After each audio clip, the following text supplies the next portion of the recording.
Hello and welcome. I am Deji Bademasi. Now, in a bid to complement the federal government's effort to tackle the disturbing spate of insecurity in the country, the Senate has now passed a bill imposing jail terms of at least 15 years for paying ransom to free someone who has been kidnapped and made the crime of abduction punishable by death in cases where the victim dies. Now, the payment for ransom actually was criminalized by the lawmakers during plenary now earlier in the week as they passed the Terrorism Prevention Act Amendment Bill 2022. Chairman of the Senate Committee on Judiciary, Human Rights and Legal Matters, Senator Okpeyemi Bamidele, explains that making ransom payment punishable with lengthy jail terms now would discourage the rising spate of kidnapping and abduction for ransom in Nigeria, which is fast spreading across the country. At least 18.34 million naira, or $1 million I should say, was paid to kidnappers as ransom, mostly by families and the government between June 2011 and March 2020. Now, this is according to a report by SBM Intelligence, a Lagos-based political risk analysis firm.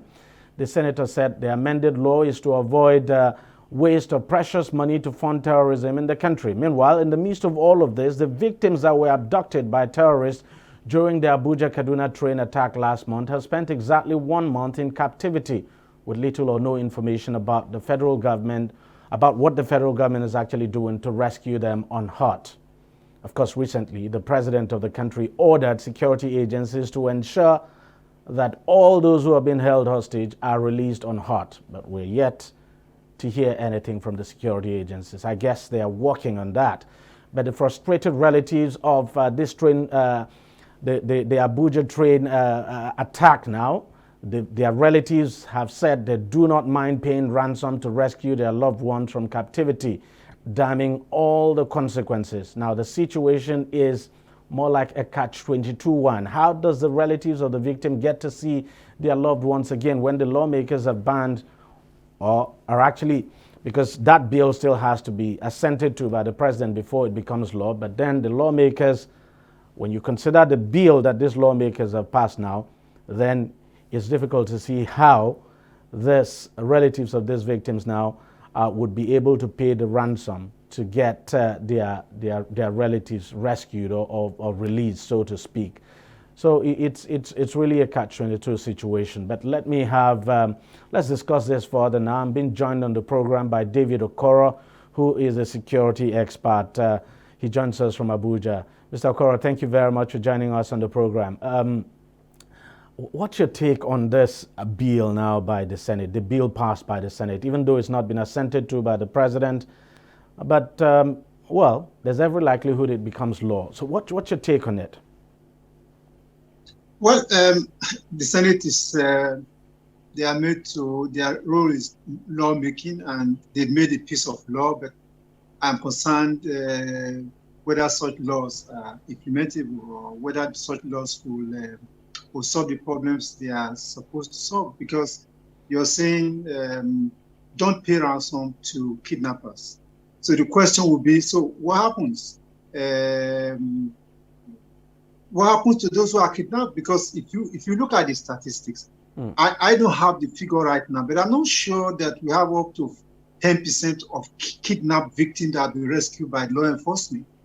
Most of the kidnapped victims traditionally are released after ransom have been paid. And in fact, I'm aware of cases where relations are kidnapped, and they go to the police and they are advised to pay ransom to get back their family members or relations. So when you make laws and you're not taking into cognizance what is happening, do we have the capacity, have we demonstrated the capacity to be able to rescue those who are kidnapped? The Kaduna State governor had this line of thought that victims of kidnap would not, that the families should not pay ransom. But in all the cases in Kaduna, I can't put my figure on how many such victims were released without ransom being paid. And by the way, as we speak, across the country, there are so many people that are still in captivity because either ransom have not been paid or for one reason or the other, they have not been released. And the government agencies that are supposed to take steps to ensure that people are released have not played their role very effectively. So I'm concerned when the Senate makes such laws, I don't see how it's going to be implemented. Are you saying that those whose family are in captivity and they are being threatened to either be look, people that recently we have had their stories of kidnap, they say this is simple. If you refuse to pay, your people refuse to pay for ransom to have you released, we just kill you and sell your body parts and still recover the money in any case. So when your relations are facing that kind of situation and there's a government regulation or law, obviously what you're saying obviously is that this law will be very difficult to enforce. That's the point I'm making. How do you enforce it? It would have been beautiful if the state agents or state institutions are available to step in and rescue kidnapped victims. But this is not there. We don't. How many? I just asked the question. How many kidnapped victims have been released by the official law enforcement agencies? The figures or the answer is blowing the wind. We can't put our finger on any substantial number of people that are released because. But then it would also not be right for the Senate to just sit down, fold its arms, and do nothing. Not do anything at all. Not pass the law, so to speak. No, what the Senate need to do that's a cheap legislation, piece of legislation. Anybody can come up with that. Don't pay ransom, and then so if I don't pay ransom, what happens to my people? So what the Senate should be doing is looking more deep into why our security agencies are not living up to the expectation. We have kidnap happen all over the world, but what the response from the law enforcement discourages it from becoming a pandemic like we have it here. So what the Senate should be doing really is to look very closely at people will call the security architecture of our country. We need to look at more deeply at what we call security sector reform. There are so many structural defects in our security structure in the country. I'll give you an example.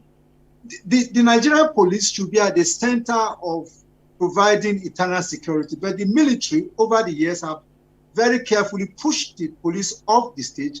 And so today you find the military doing the work of police. Military are not trained to do the work of police. So what the Senate should be doing is to see how do we get the police and other law enforcement agencies to play their role appropriately. How do you equip the police? How do you increase the number of policemen in Nigeria? How do you incentivize them? How do you ensure their welfare is taken care of? That's what the Senate should be concerned with. Because in any case, today you are saying that the army, Nigeria army, how many are they? They are covering the 36 states of the country. In every state, the military is deployed. Meanwhile, the police that should be deployed in this area are in the background because they have been relegated. So what the Senate should be looking at, how do we bring law enforcement to what it should be? The army should be allowed to play their role as defenders of our national integrity, corporate national integrity, while the police are left to play their role as police. But let's face it, the issue of ransom, paying ransom, does not in any way solve the problem at all, because we know that in most cases you pay ransom to these kidnappers, bandits for instance, you pay ransom to them, they use that ransom money to go and buy more arms and then come back to carry out more attacks. Look, what is important to the man who is kidnapped, who is facing a terminal situation, is to be released from captivity. What is important to the family member of the man who is kidnapped or his relation is to have their relation back. Now, when government agencies or government itself fail to play its role, you cannot punish families of kidnapped victims and kidnappers for the failure of government. That's the point I'm making. So it's a law that ab initio cannot work. Even if you say I'm going to prosecute those who pay ransom, on what basis? That's an unjust law that say you will punish individuals because they have to take steps to free themselves from captivity when government fails to play its role. So what the Senate should be doing is not to criminalize individuals who take steps to release their people from captivity where government fails to do it. That's the point I'm making. That what the Senate should be concerned with is to make laws and do their oversight to ensure that the law enforcement agencies are able to carry out their tasks effectively. And I said most of the problem is structural. You have the structural problem, you have financing problem, you have political problems. So the Senate should make law to address those fundamental issues, not this tokenistic action they are taking. What about that aspect of the law that prescribes a death penalty now for a kidnapper whose victim dies? But I would have thought that law is not whose victim dies. Anybody who is involved in kidnapping there should be capital punishment applied. And I suppose some of the states actually have those laws anyway. Yes, already several states have those laws. But I think the Senate is romanticizing the issue. When you take part in kidnapping, there should be capital offense applied to it, not if the victim dies. This again tells you that we are making the law in one hand and we are trying to annul the effect in the other. So that means I can go ahead and kidnap people, and as long as they don't die, then it's going to be a slap on my back, and I can move on with life. Of course not. I mean, in this case, it's the death penalty. But I mean, for involving in kidnapping, of course, you know the offense is really serious. But let's just wrap up now. Going forward, effectively, this is something we're struggling with. There's no doubt. The government is struggling with it, and the reason why the Senate has done this, of course, could be out of frustration and desperation. At least it wants to do something, and we know that somehow this has to be dealt with. So how do we bring an end to this pandemic? That's the way you described it, and I think to an extent you're quite right. How do we bring an end to this kidnapping pandemic we're dealing with in this country? You know, when I use the word pandemic, because of the work I do across the country, particularly in the far north, kidnapping is a daily affair. People are kidnapped from their farm, on the way to the market, on their way back from the market, in their homes. It's become a normal phenomenon around. People are just kidnapped. The negotiation is done, and people are released. But I'm saying that, look, we have a major problem in our hand, and it will not be addressed by tokenistic issues. The president makes a demand and say, look, go and release these people, go and do everything to release these people. And meanwhile, the kidnappers are saying, look, we will not release them until certain decisions are made. And we are told that the military doesn't want to storm the camps. Look, it's a difficult, like you said, it's a catch-22 situation for people. But like I said, going forward, what to do is that as a nation, people come up with all manner of suggestions. We need state police, we need this and all that. But like I'm saying, that the solution will be for us to go back and do a major surgical, structural reform of the security sector in our country. Proper structural reform that will ensure that there is round peg in the round hole, that will ensure that policing is effective. Because why we are where we are is because the policing is not effective. So what should we do as a nation to make sure that policing ab initio is effective? And I tell you this, if we have the courage to ensure that the police can play their role effectively in the internal security role they are supposed to play, most of the issues that you are seeing will be addressed, including kidnapping. But otherwise, we are going to continue to have these issues because the kidnappers continue to be emboldened. The kidnappers continue to be resourced because each time they kidnap, not just these people, many people are being kidnapped that are not reported, and millions are being paid every day. This further incentivizes the kidnappers to continue. So like I said, what we need to do as a nation is to please sit down again and look at the structures of our security architecture and try to rejig it, and then we can be sure that we'll move forward. But if you ask me tomorrow whether this issue will go away, I'm sorry, it might not just go away. David Okoro, security expert, thank you for joining us on the program, and thank you for your insights there. My pleasure. Thank you very much. Thank you so very much. All right, we'll take a short break and we'll be right back. Stay with us.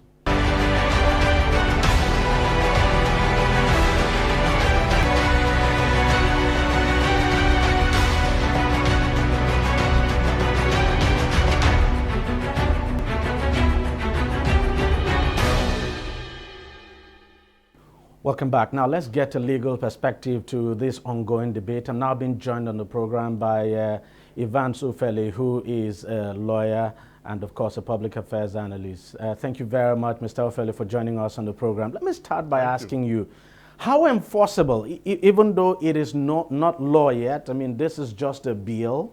It still has to be assented to by the president, but if the president assents to this bill, how enforceable will it be? How difficult will it be to enforce? Yes, it will be difficult to enforce because the prosecution will need to adduce evidence as to whether the defendant did and actually paid ransom to terrorists, abductors, and the likes of it, or kidnappers, because actually this law is made to, curb this issue of paying ransom, okay, by persons whose loved ones have been affected, to abductors, terrorists, and kidnappers, okay.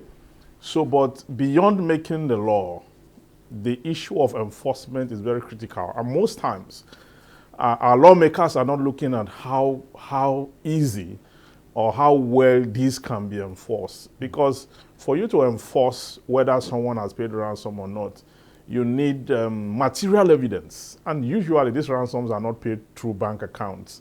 Okay, they are not paid under camera or video coverage and all that. They are paid surreptitiously. They are paid sometimes in the bush, sometimes in corners where the abductors wouldn't want camera to be anywhere. Of course, they are criminals.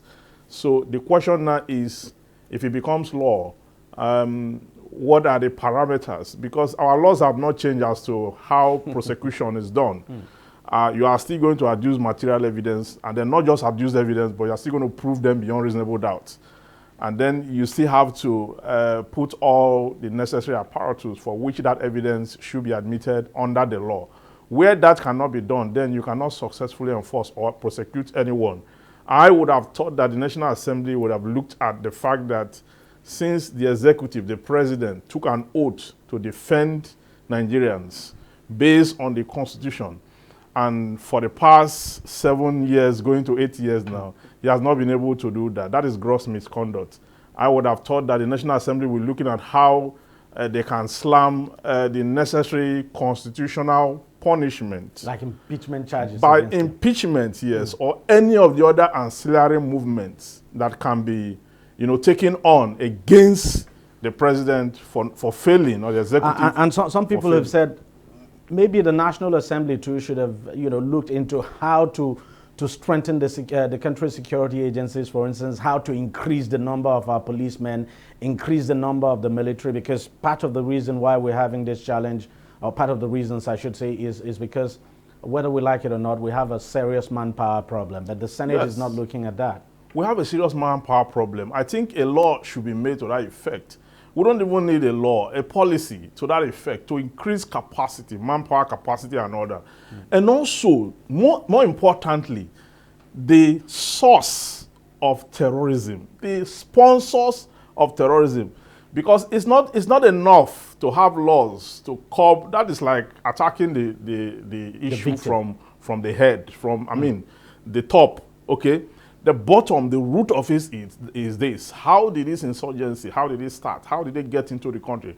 Who is sponsoring them? The federal government came out on several occasions to say that they have the names of those who are sponsoring them, okay? And then there are other issues that surround that as to how the banditry started and the respective persons who were involved in it.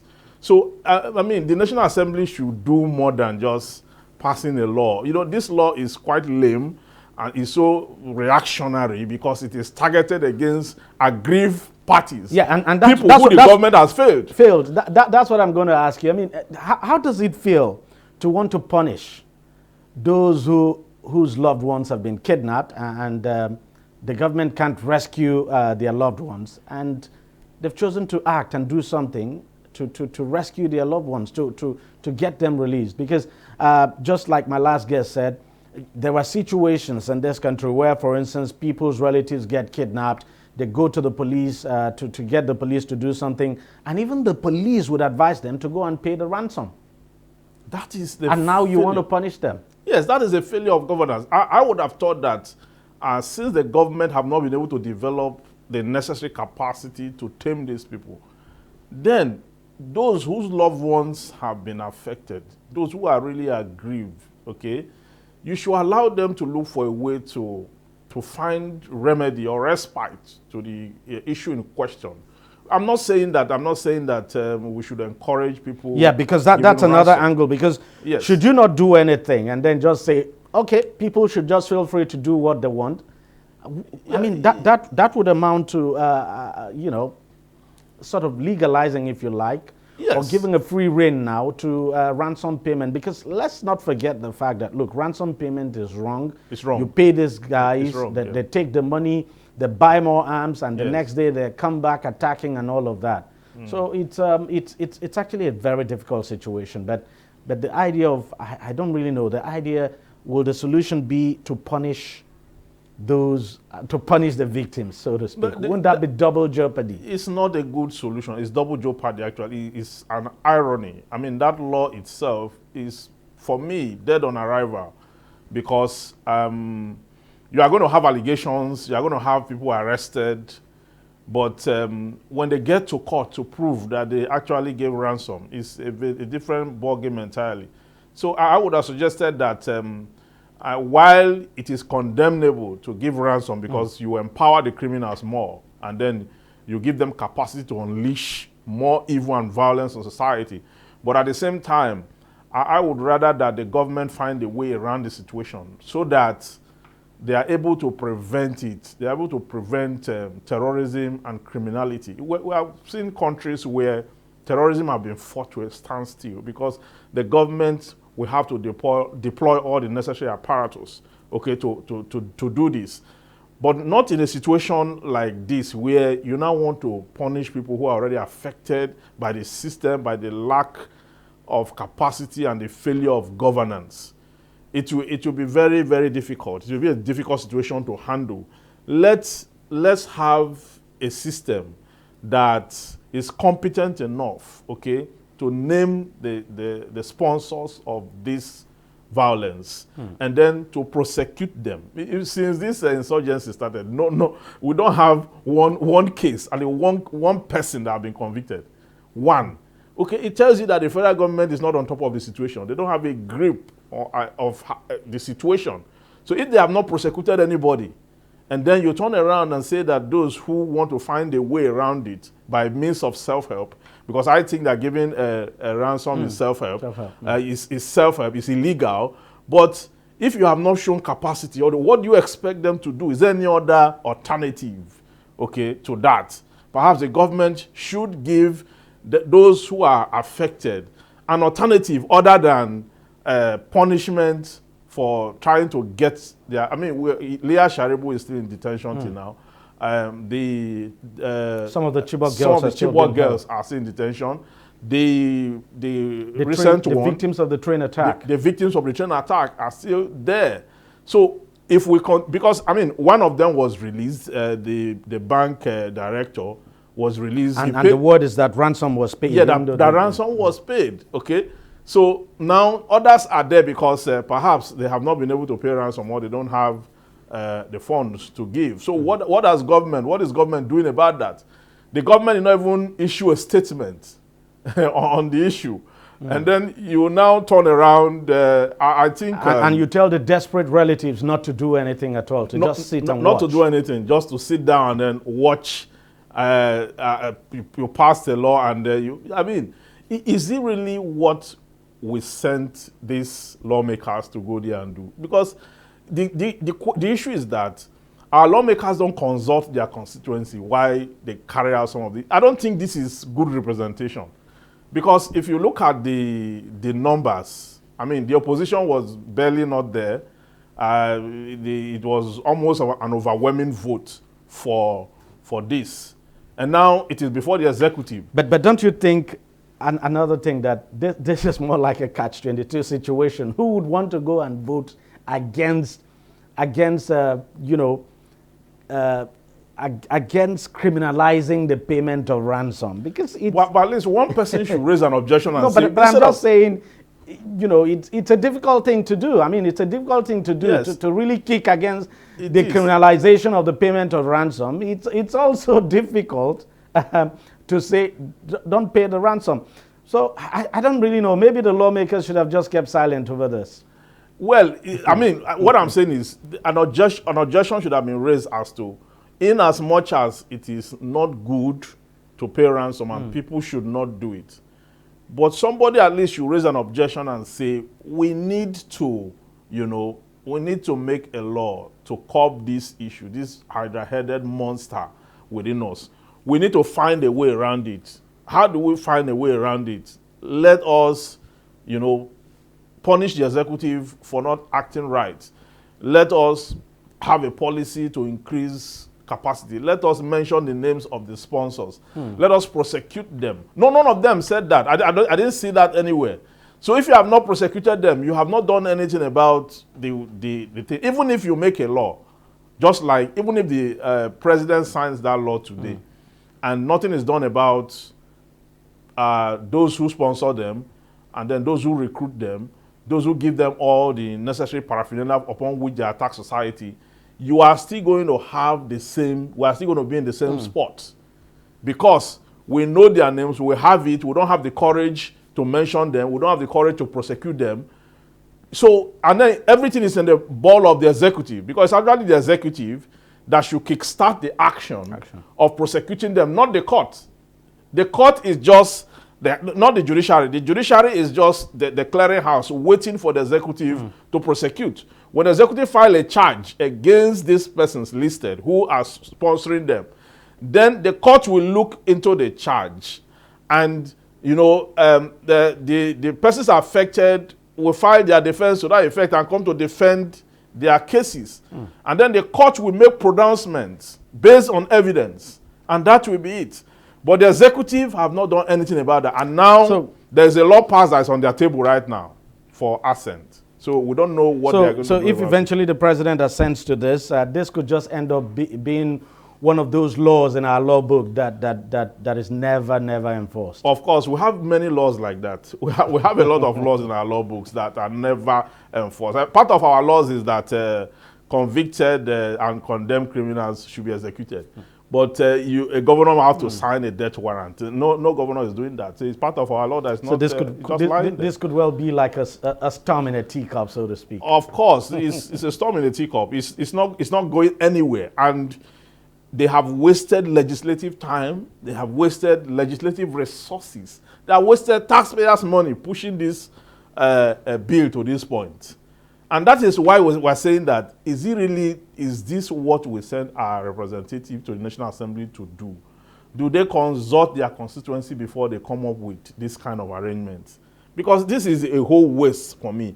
The legislative time they would have used, invested in areas, sensitive areas, okay, like public health care and how to better society, they injected in, coming up and passing a bill to criminalize paying of ransom. So what exactly? I mean, I'm not saying that people should pay ransom, but I'm also saying that that is not the solution. That is not the solution. It's better we are solution driven than what we have now. Ivan Sufeli, thank you very much for coming on the program, and thank you for your time. Thank you. Well, that's how much we can take on the program this week. We thank you very much for watching. I'll see you again next week. Bye-bye.